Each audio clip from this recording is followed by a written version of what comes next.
fan of pro wrestling, comedy, and combat sports? Then we have the podcast for you, because we cover that and much, much more. Do you like to debate with your friends? Do we have the perfect segment for you? It's the 531, where we take any given subject, break it down to a top 5. From there, we debate it down to 3, and then into that number 1 spot. If you want to get a hold of us, find us on our social medias. Search Working Fans Podcast on any major social media platform. And if you want to find the podcast, search for us on any major podcast platform, as well as YouTube. Working Fans Podcast. We put in the work so you don't have to.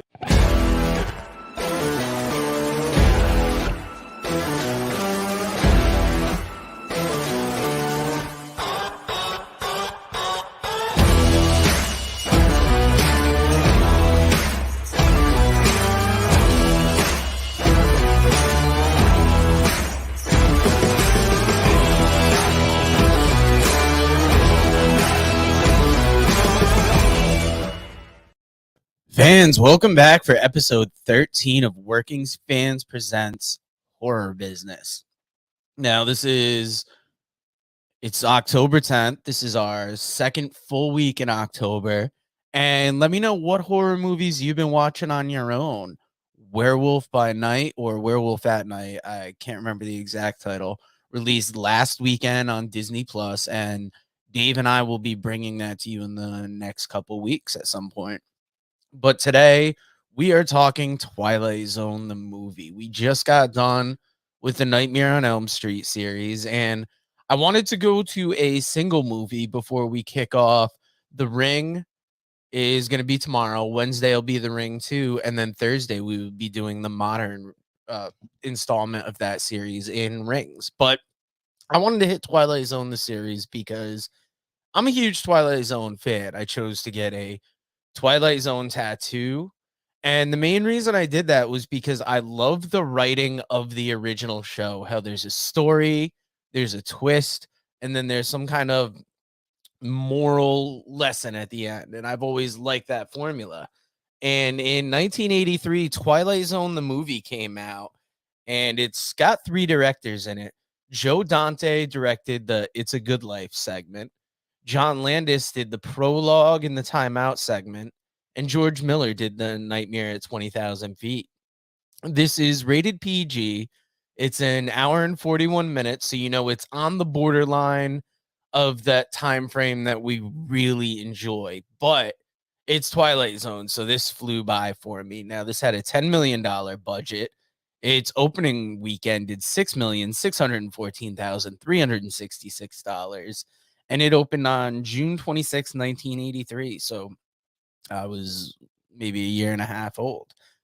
The gross in U.S. and Canada, as well as worldwide, was $29 million, $450,919.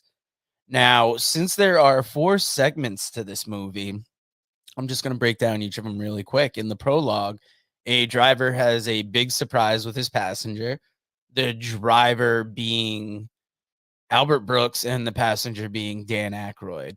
Segment 1, Time Out, a bigot hates Jews, blacks, and Asians. One day he will live in World War II, be hunkered down by the KKK, and get attacked in the Vietnam War and feel the effects of his hatred. In the episode, in this part in the movie, he loses out on a promotion and just comes into a bar and just says real racist things. Is told to calm down, just keeps getting angrier and angrier, and then just decides to leave. And as he walks out of the bar, he walks into World War II. And then eventually, there's a scene where it kind of goes from World War II to Deep South, where the KKK is hunting him. And then ends, or it doesn't end, because it goes to him in Vietnam. And in all these spots, he's not recognized as being white. He's recognized as being the hated, like in World War II, they all think he's Jewish. In the KKK, they think he's black. So this was the only non-original segment for this movie. It didn't come from like a Twilight Zone episode, but it also probably has the most notoriety around it. Now, segment 2, Kick the Can. In a nursing home, the elder inhabitants learn that their minds can keep them young. Scatman Carruthers, Dick Halloran from The Shining, comes in, and he's this old man. Everybody's talking about their youth. He makes his plan to go out and play Kick the Can at night. And when they do, all the inhabitants become children. But when they become children, they kind of admit that they like their other lives, so they go back to who they were. And the one guy that didn't believe them, like, now wants to join, where in the beginning of the episode he didn't. And it's a good life. It's a traveler hits a boy with a bicycle on a bicycle with a car and takes the boy home. Soon she learns that the powerful boy brought her home instead. And this is a take on the episode where everybody tries to keep the kid happy because the kid can affect everything. And it's a nightmarish episode. It probably, if I had to guess, came from the stress of having a child and how that child will run your life. But I thought it was a good segment. And segment 4, Nightmare at 20,000 feet. A writer is scared to fly, and he soon sees a monstrous creature destroying the airplane engines during a stormy night. Now, I thought it was cool to see Twilight Zone in a film. I thought Lithgow killed his performance in Nightmare at 20,000 feet. William Shatner did a good job, but Lithgow made it more. He showed that fear quite palpably. The prologue showed the strong comedic time in between Aykroyd and Brooks. That might have been my favorite section of the movie, between them and the Midnight Special by Creedence. That was a great song. I thought the whole thing worked and paid tribute well to the original show. I would have liked to have had Rod Serling narrated at the beginning, but at the end they do get his vocals in. So it was cool to hear his voice in a Twilight Zone movie. And IMDb rating, this got 6.4 out of 10. I'd give it a little higher, but obviously I'm a biased fan of the Twilight Zone. I would say 7.5.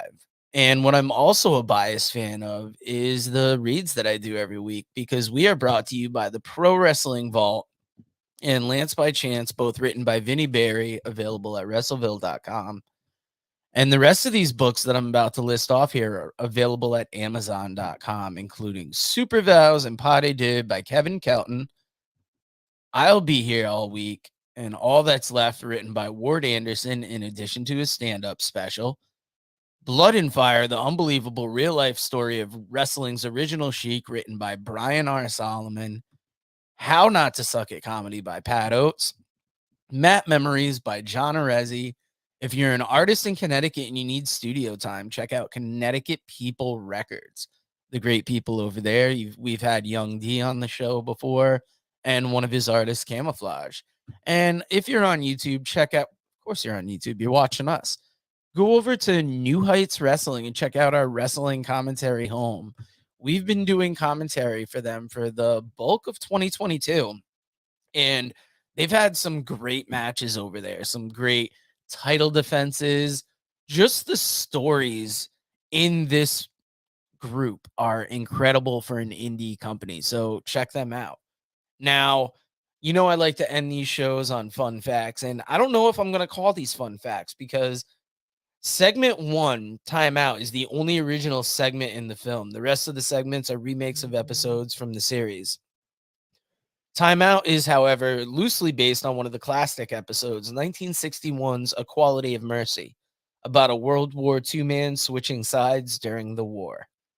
Now, on July 23rd, 1982, Vic Morrow, Renee Chen, and Micah Dinley were killed on set when a helicopter crashed during the filming of a Vietnamese battle sequence.